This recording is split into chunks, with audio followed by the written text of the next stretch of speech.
But Dean, I only need a couple of leads, a couple of clients. Why do I need to do all this stuff? That's what we're going to talk about today. So when I'm working with my clients, they'll often say to me, but Dean, I only need 1 or 2 clients. And it's logical, isn't it? If you're, a solopreneur, expert, you're working with people for high ticket fees, you can only take on maybe 6 to 10 clients a year, or, there's a certain, capacity on your ability to deliver before you have to kind of scale up. And maybe you don't want to scale up any more than that. The logic is, well, 1 or 2 great clients is all we need. And that is actually a very deceptive way of thinking about it. And I want you to think about it in a different way. I want you to think about the stuff that you're doing out there online, LinkedIn, Facebook, email, newsletter, those kind of things that you're doing are not there to just get you that 1 or 2 clients. They're there to build a wait list, and they're there to protect your pricing. If you think about it like this, it will change the way you do it. Over the 25 years I've been in business, I have seen a number of brilliant, anding people far cleverer than me, go out of business, have to go back to corporate, to sell off parts of their business to somebody else because they didn't think about how am I protecting my pricing and how am I protecting my business for the future. And if you reframe it as my activity on LinkedIn, my activity on wherever I'm doing it, my newsletter, my email list, is actually about building a wait list. Now, what do I mean by a wait list? Your business should always have more demand than supply. If you have potentially 5 clients that could come on board with you right now, your pricing is strong. You can charge solid pricing. You can choose who you work with. When I'm talking to clients and they say to me, but Dean, just 1 client this year or 2 clients this year would be everything. I don't think like that. I think, well, I have to think about this in a slightly different way. What happens if one of those clients that you've already got has to shelve things for a little while? What if somebody comes along and kind of poaches them? What if, if you're working one-to-one with people, what if they get sick or get laid off? Now, you don't want to be put into a sticky wicket because of somebody else. You don't want to be put into a position of going backwards because of somebody else's decision. So you need options. And so one of the great things about the way I've built my business is I have, and if you talk to any of my team, they'll tell you, we have more leads than we can possibly deal with. Like way too many, like 10-fold too many. But that's why we have weathered every financial storm, every crazy thing that's happened. We've been able to weather it through 2 years of lockdowns and all sorts. We weathered it because we've always had more opportunity at our feet than we could capitalize or benefit from.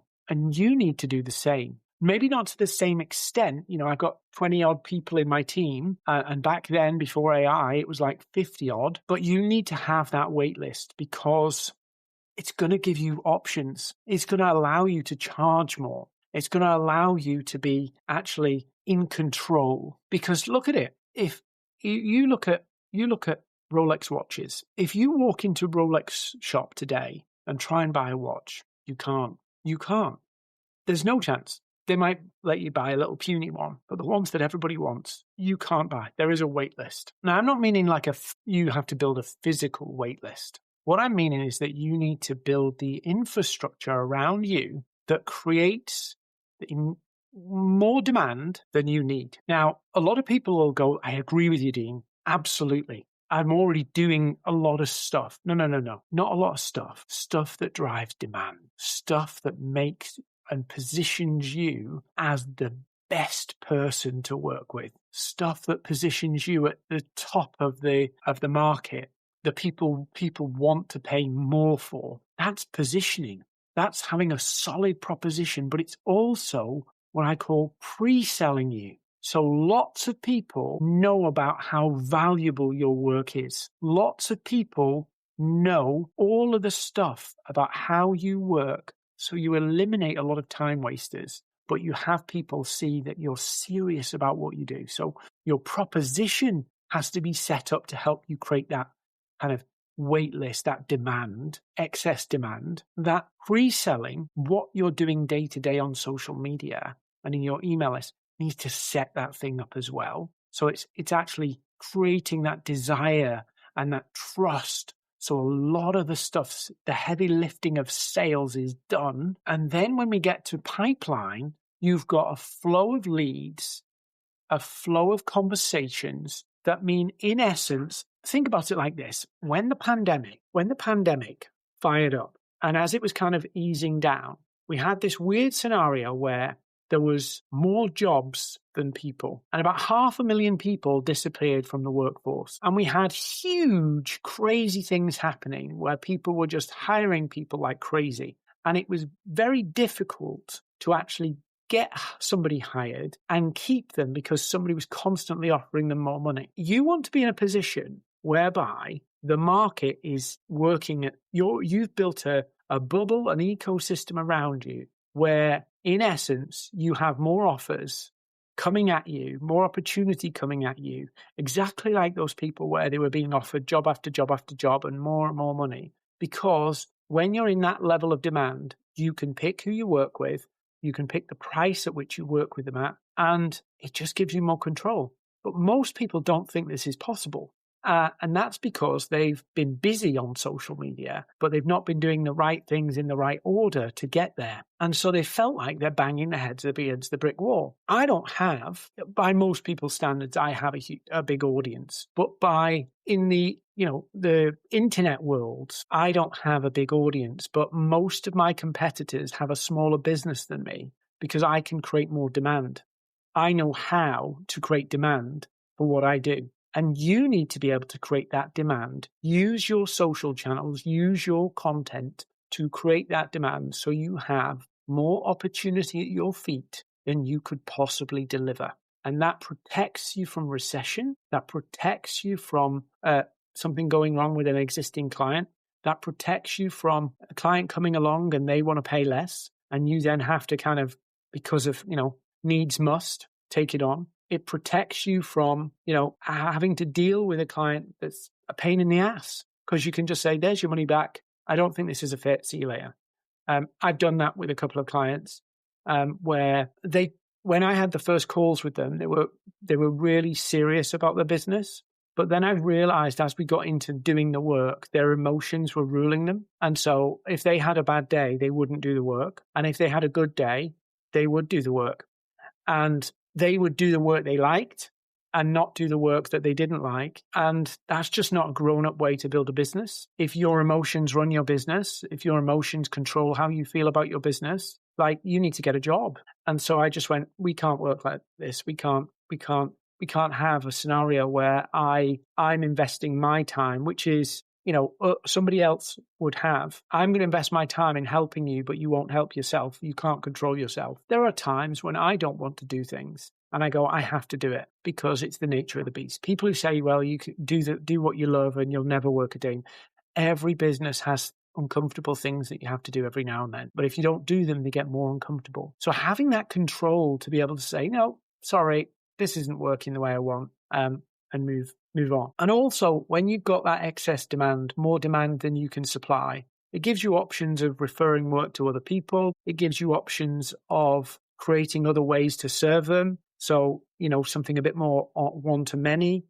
There's loads of different options you get when you've got more demand than you can supply. But my experience has been people say, yeah, I want that. I'd love to be in that position. And they don't realize it's possible. Now, if you were HSBC Bank or you were some global business and you said we want more demand than supply and you were a global bank, something like that, I would probably say that's not achievable. It's not achievable because there's only so much of the entire market you can get. HSBC is huge. So there's only so much of the market you can get. But when you're a small business, the market is huge. Huge. Even a niche market, my niche market of expert-led businesses, it's millions of businesses. Yeah. If you're a coach to a CEO or you're an MSP, there are literally millions of businesses or thousands of businesses, right, that you can serve. So it doesn't matter what you're in. If you're a small business, you've actually got the ability to create more demand than supply. HSBC would struggle to do it, but you can. Because think about it, 1% of the market would overwhelm you. 1% of your target market, 1% of your niche would overwhelm you. It is way more than you could possibly imagine. Way more work than you could 1% of your niche is probably 100 customers, 100 clients. Now, if you're a MSP with a 10K retainer, like 100 customers, you would buckle. It's way too much. You'd end up, that would be crazy. If you're a solopreneur consultant, 100 clients would break you. But think of the power it gives you when you know actually, maybe not 100, maybe it's 0.1% of the market, 0.1. So instead of 1% is 100, say, 0.1 is 10. At any given time, you've got 10 people that could take on as clients. You see how that changes the way you do your business. See how that changes the way you make decisions?